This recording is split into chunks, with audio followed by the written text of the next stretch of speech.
Thank the Lord, I'm on terracotta once again. But guys, I've got one arm in a sling and one foot in a tub of arnica, and a sort of you ought to know better feeling in my conscience. And Nancy's just told me that I'm a bigger fool than Thompson's coat, and he swum a river to get a drink.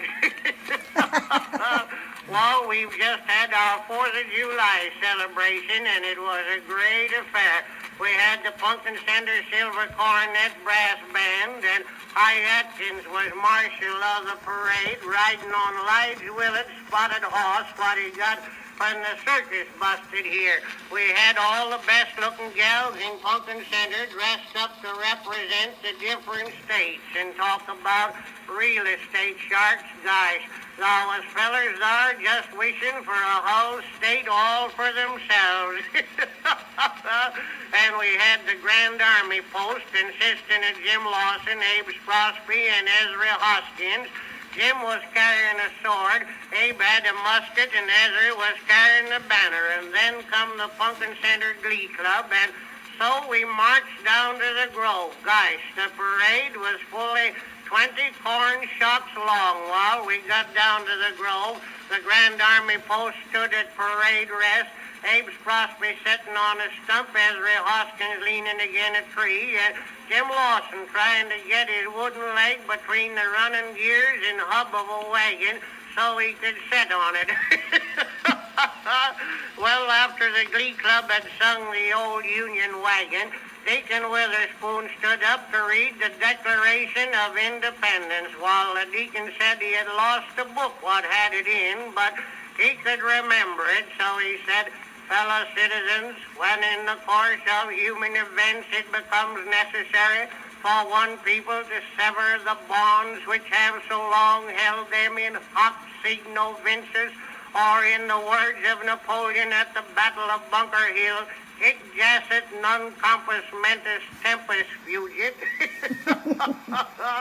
Then comes the immortal George Washington, and as Julius Caesar at the siege of Vicksburg, sic semper tyrannis e pluribus unum.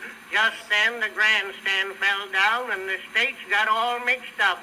Jim Lawson said it was plain to be seen that the North and South were united because Rhode Island was sitting in the lap of Georgia. Just then everybody seemed to have an uncommon thirst for well water, and some of them had drunk as much as 10 cups of it when we found that Jim Lawson had hung a jug of whiskey in the well and it had got busted. Just then the greasy pig got loose and upset all the tables, and Samantha Hoskins fell in a tub of lemonade, and the darn critter kept her running till it fell in the well and pulled Cy Pettingill in after it.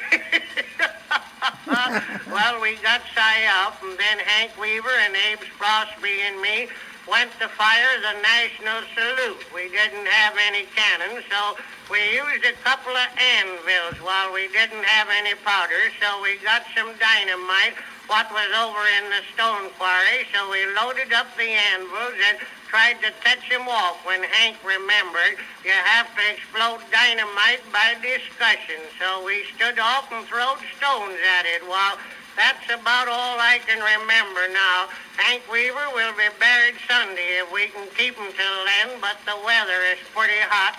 They ain't found the anvils or Abe's Crosby yet, and Nancy says, thank the Lord, next year we are going to have a safe and sanitary 4th of July.